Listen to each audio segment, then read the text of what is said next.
highlighting this moment about communication in a relationship. By this we mean communication in a home, between lovers, between intending couples, and within the family. Communication is key to the health, the well-being, the maintenance, and the nurture of every relationship. Remember, in a relationship, we have two or more people involved, and we have different personalities, different ways of thinking, different ways of perceptions of situations and events, different ideas, different intelligent quotients. We differ in so many ways. That is called principle of individual differences. With all this, we come together to brainstorm, to share ideas, to grow together, to nurture one another, to be a blessing and a joy to one another, to fight the growth and development of one another. But to be able to do this effectively, you are doing something. I have some appropriate information and ideas to give you. These things are in my head, in my subconscious, in my mind. So how will I pass them across to you? Because they say, what is wisdom? Wisdom is the appropriate application and application of knowledge. The knowledge is what you know. So I have the knowledge I want to share with you. You cannot apply it until you know, until you get the information. So in that case, communication has to take place, either in writing or orally, or by gestures. Thus, we won't talk about communication this moment. Please share your comments, your own suggestions, because we all grow together. Life is dynamic. Everything grows, both living and non-living aspects of our life. So you're welcome once again. So communication, as you know, is sharing of information, knowledge from one person to another. And the person giving the information or sharing the knowledge or ideas can be called the transmitter. And the ones receiving the knowledge, trying to get the information and gather it and make use of it, are called the receivers. So communication is a two-way process. Thus, here at this reflection time, we shall share some of the things to note in communication. Some research results show that the words that we speak just carry about 7% of the effectiveness of the communication. The tone of the presentation carry about 55%, and the body language 38%. Thus, effective communication needs to be ensured in a relationship. Bakery Home, you are welcome. Inash, you are welcome. Anti-Hero, you are also welcome. Thank you for being part of this reflection time. And let's grow together. The first point I would like to highlight is the use of language and words. You want to communicate with me, I want to communicate with you. The language to use must be readily known, understood, and appreciated by the receiver. I only understand English and Yoruba and very tiny French, which I learned in secondary school.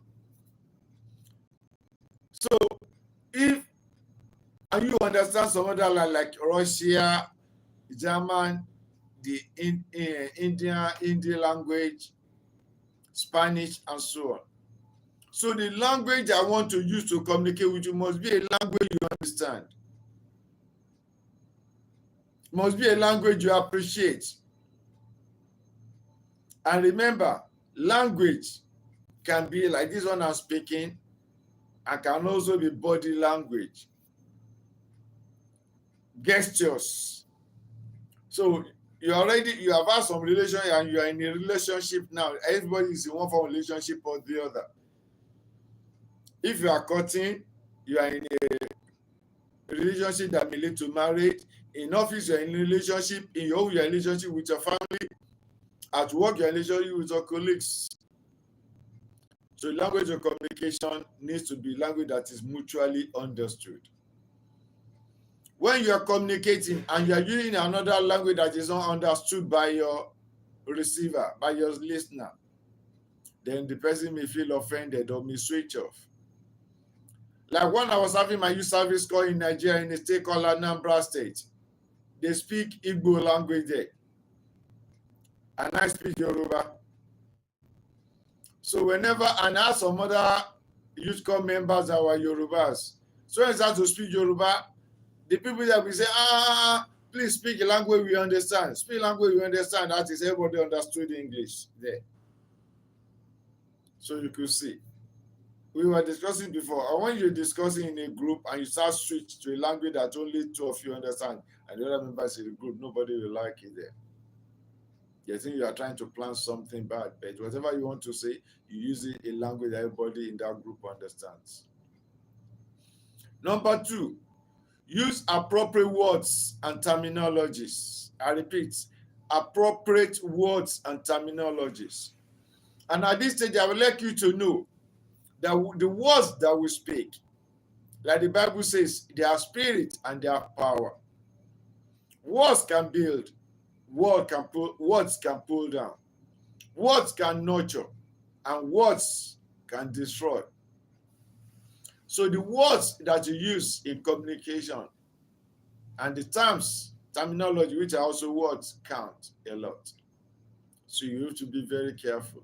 I learned in philosophy that words have connotative meaning. That what does it connote? What is the direct literal meaning of that word? The words have emotive meaning. That is, that words, what kind of emotion does it arouse? Does it bring up in your listener? Well, that's emotive meaning. Then we have deductive meaning.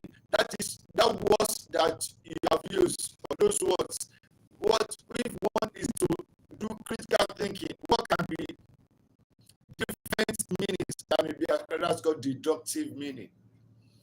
And the other one, we have inductive meaning. What kind of feeling does it induce in your listener? So you have to take note. So you may say, so in your relationship, you may not understand why your partner and your friend, your colleague feel somehow the way you speak. Check your words. Check your words. So that's why you choose your words carefully. Like when we were growing up, I think I was in primary 3 then. Then my teenage siblings, they understood the language more. And when their friends offended them, they'd be using some insulting words just to put out their anger. They say, you are a fool, bombastic idiot, ragamuffin, bastard. And when they use those words, their friends will get upset and so on. So my classmates in then, who happened to be the daughter of a teacher, I don't remember what she did. Okay, she liked to play. She had a boy. She liked to play with the boy. And press it and just bring out the thing and just pretend. I said, what's this? So when she was making face at me, I called her a bastard. She just jumped up out of her seat, started to run through her mommy's class, crying, whimpering. Then I suspected I was in trouble. So I got out of my seat, ran after her. I can't remember how we were conscious of the presence of their classroom teacher there. But I knew I was in trouble, so I ran after her. She got to her mom's class and said, Mom, he called me a bastard. Then, thank God for the mom looked at me and saw that I was at a loss and I was scared. So the mom there asked me gently, "Excuse me, boy, did you call my daughter a bastard?" I said, "Yes." "Do you know what the word bastard means?" I said, "No, but I only knew that when you use the words, it will bring out negative emotion." You can see the emotive power of the word, apart from literally the emotive word. The girl is not a bastard, was not a bastard. So the mommy explained the meaning to me that a bastard is so such and such and such. And I'm the mother, and the father has gone to work. When we close today, we go together. Their home is on the way to my own home also. He said, "Go. Don't use words you don't understand next time." I said, "Thank you." And that was the end of. So after school, I went to meet her with the daughter. Then we got to their home. Say, "See, this is the showing me picture. This is the father. This is the mother. This is the siblings." So she's not a bastard. So you can see the power of words. So number 3 is that you speak clearly and audibly. You want me to understand what you're saying, but you mumble it or you said it in a whisper. I could hardly hear you, and you expected me to respond accordingly or do something about it. That may not be fair.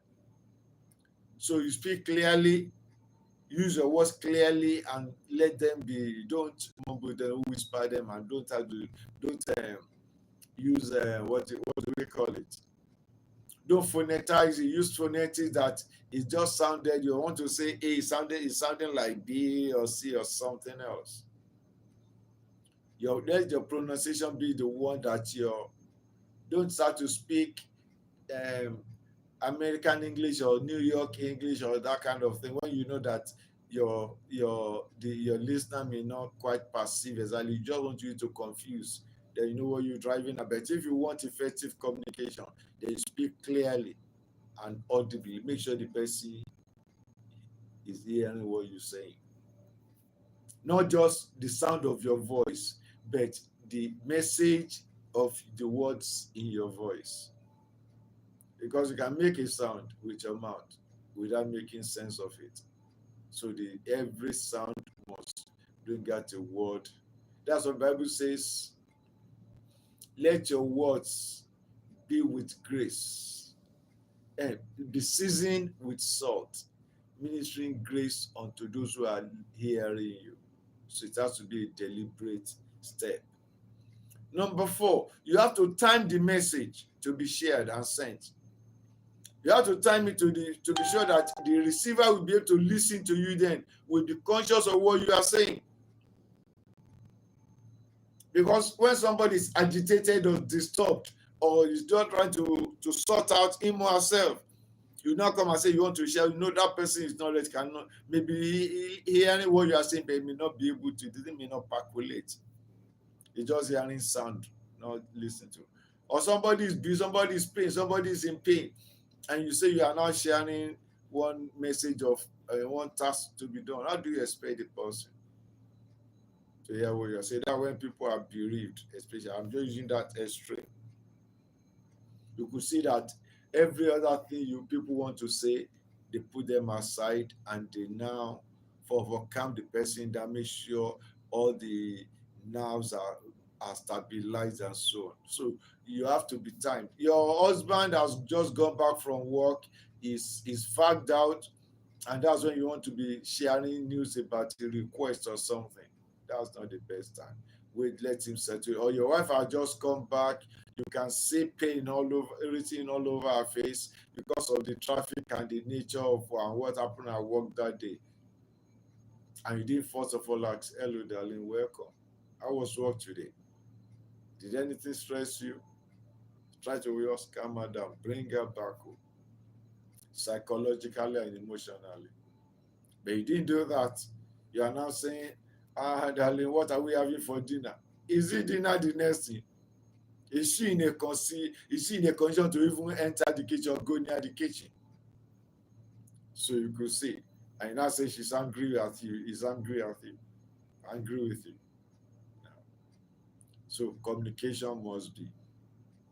The 5th one is, apart from selecting your words, the tone of your voice And the volume of your communication also counts. You know, when we're in office and you talk somewhere, you're talking little by little, you are audible, you are clear. They say, you're using bedroom voice. That's the tone.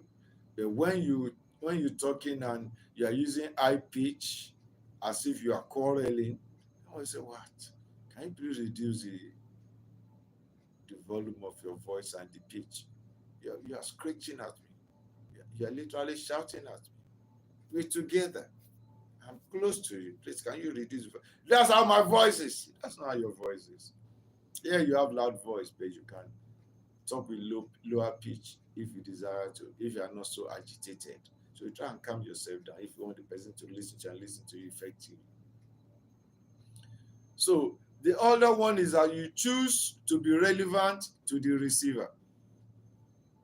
Okay, you want to tell me something, but you are just telling me as if you are just delivering message.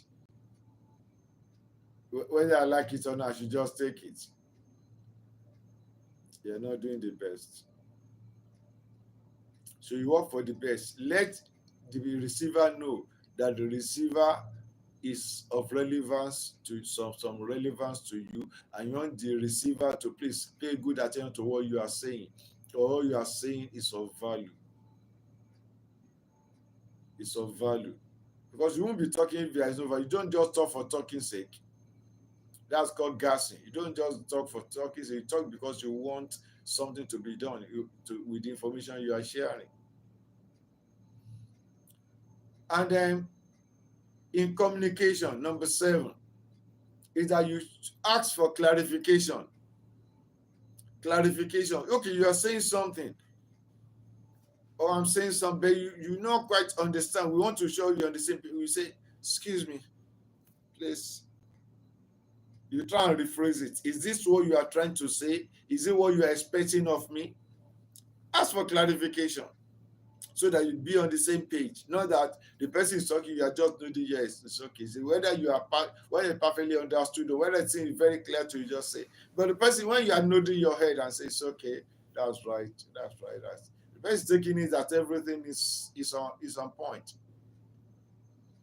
But it is very pertinent to let the person know, whoever, even if your boss in the office, excuse me, sir, or excuse me, ma'am, please, don't be offended. I don't quite understand this aspect of what you've just said. Can you please, ma'am, be more explicit, clarify one? Let me quickly give you this example. When I was in the university, I will always remember that. If I ask you, how many bones are in the rib cage of the man? How many bones are in the rib cage of the woman? The male and female anatomy. When we were growing up, we used to hear that, yes, boys are stronger. Boys have 9 bones in their thoracic segment, and girls have 7 bones. That's why men are stronger and they have wider chests and V shape and so on. When we got to the lecture room and the lecturer was talking about comparative anatomy in the Faculty of Science, I just got curious. I just said, excuse me, man. Please, is it true that men have 9 bones and the female has 7 bones in their thoracic segment? My classmate busted out laughing mockingly. But I wanted an answer because it's been something been on my mind since I was in primary school. But now I was in the university. So you can imagine the gap. So the lecturer paused and looked at me and threw the question back to the class. Say, please, who can help us out with this? Nobody could give the answer. Now she gave the answer. She said, it's not true. All of us have this, both of us have the same set of number of bones. Sorry, the electricity supply just went off. both of us have the same number of bones in natural segments. So you could see that it's good to ask for clarification. And when you do that, you know more and you learn more. Also, ensure that the statements are direct and unambiguous. So when you are that's a let your yes be yes and your nay be nay. Put your cards on the table. Let it be known exactly what you mean and what you are trying to say.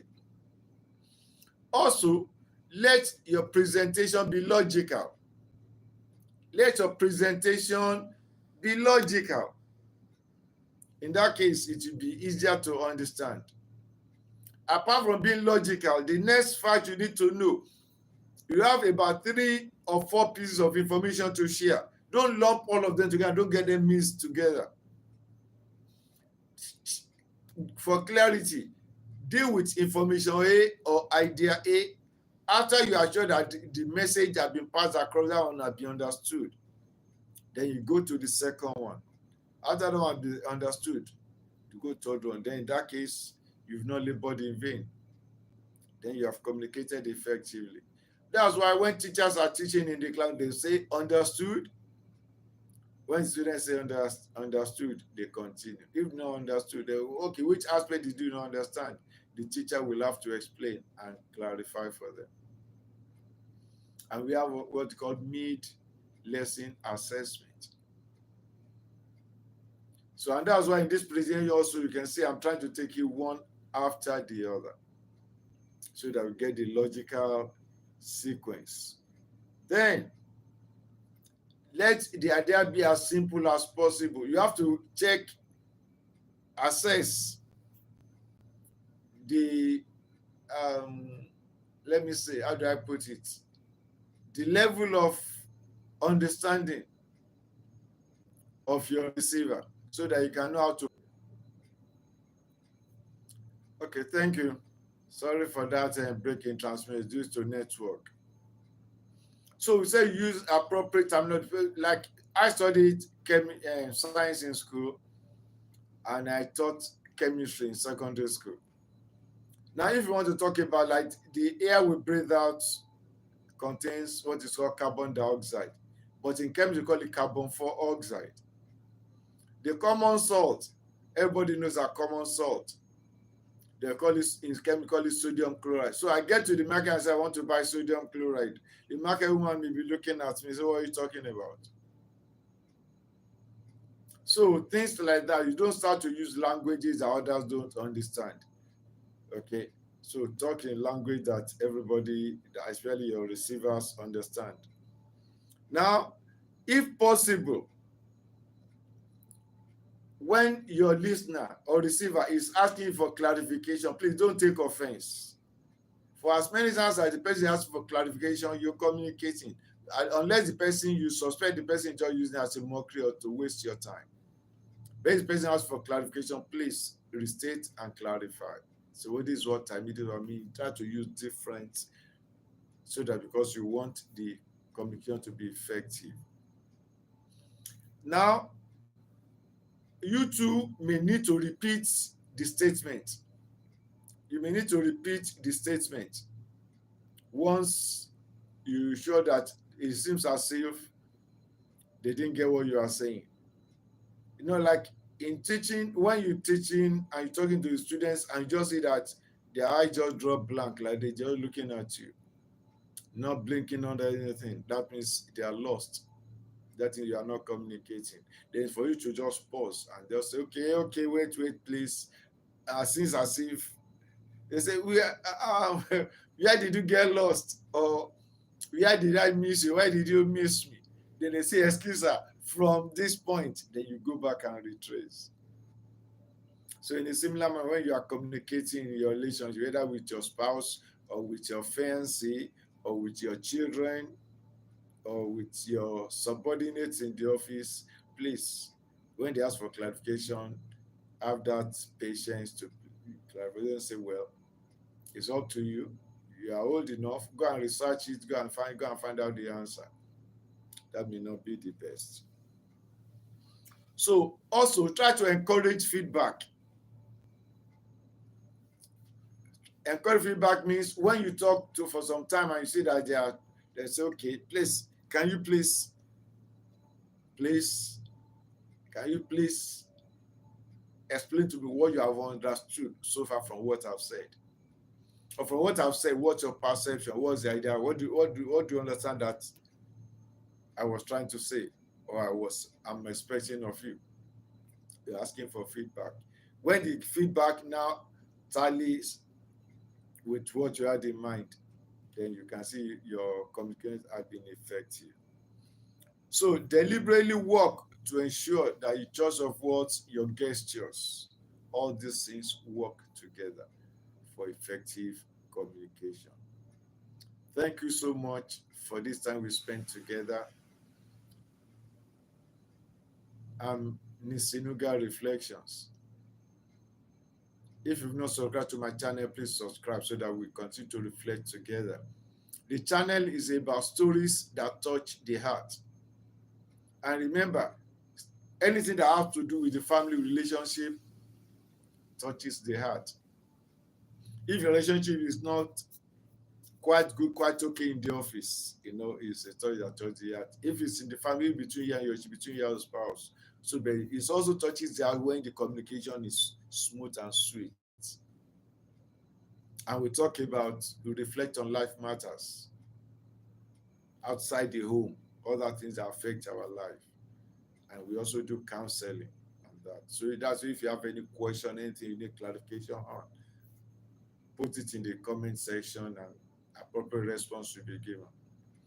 Later in our reflection time, I'll give you the WhatsApp number you can write to if I see that the comment or question need one-on-one communication, then I will pass that across. Once again, this is Nusinuga Reflection. Thanks for watching. Thanks for reflecting with me. It's been nice spending time with you. God bless you. It shall be a glorious, beautiful month for you and all that concern you. God bless you.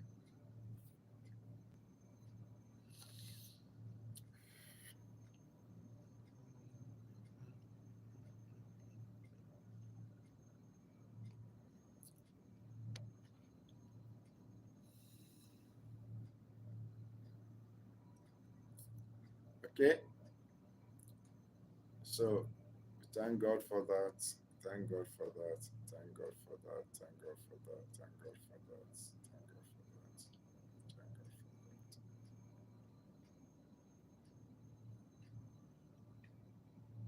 that. Okay. Thank God for that. Thank God for that. So communication is key in everything that we do. Communication is key in everything that we do. So keep the flag flying, keep the spirits, and welcome. Welcome once again. Once again, thank you, Bakery Home.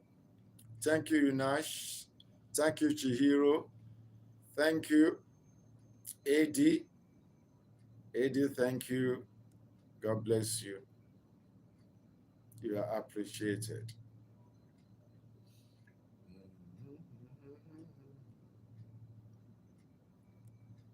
Okay, okay, okay.